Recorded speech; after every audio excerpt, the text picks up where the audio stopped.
Hürmetlik vatandaş, bir ağız gap qalaylı begen çislaq 2020 yıl 12 ayının 19 günü yuqorda Cungo'nun hazır iqtisat yığını, askerlerge harbiy unvan beriş yığını, harbiy işlağa tayyorlik qilish yığını degandek mushundaq yığınlar Beyjingda hazır kayni-kaynidan içildi.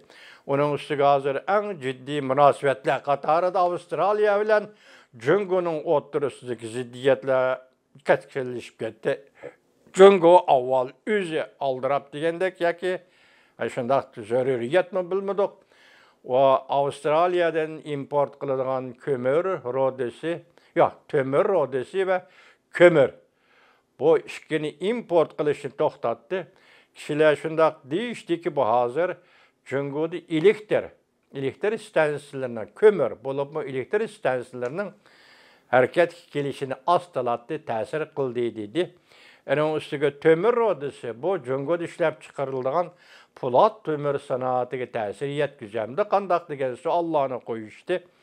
Yani tömür rodesi olmuş Polat tömür sanati bo'lmaydi da qo'yishdi.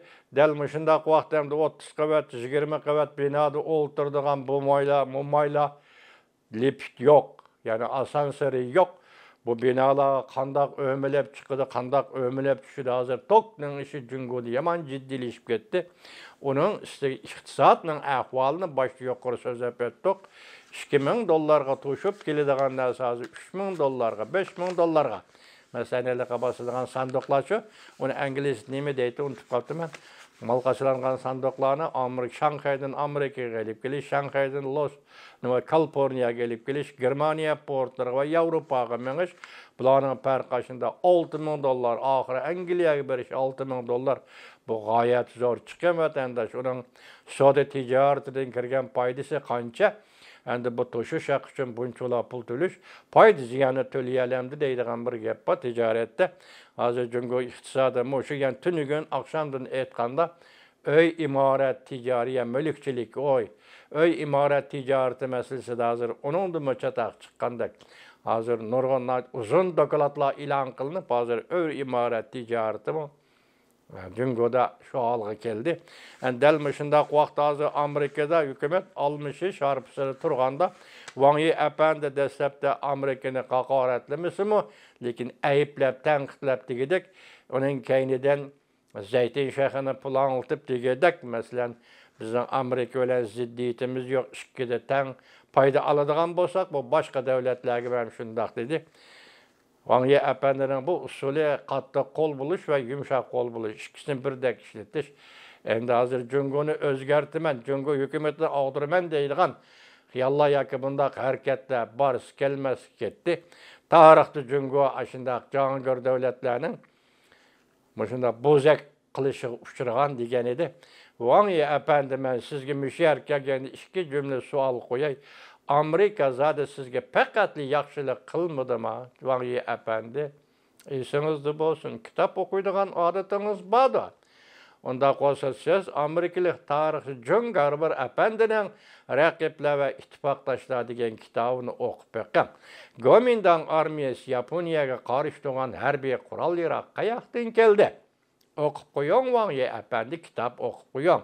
Harbiy qurol-yarog' yordami Koyillon tağıyaki tügü loksi çoksa arkalık aeroplan bilen hazırka Türkmenistan'dan Şinjan arkalık katnaş yolları arkalık bir vasıta üzülmeyi kayni yetip gelgen her bir kural yarakla Kuomintang'ın koluğa tapşırıldı. Bunun Cungoluk bir dolar pul tülügen mi yok? Ben kitapta bundak nasıl okumadım. Başkasını koyup duruyor. Amerika'nın yardımının Yapon qarşı urushda sizga qandaq yordam berganligini shundan ko'rib oling. Amerikaning uçquchilari havo mudofaa askarlarining urushga qatnashib, Yaponiyani mag'lub qilish orqali sizni qanday ozod qilganligini o'ylab ko'ring Wang Yi apandi.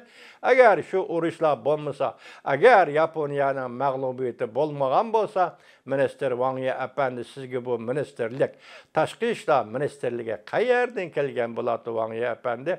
Masalan, Tibet, Xinjiang o masalalarning hammasi bizning ichki ishimiz.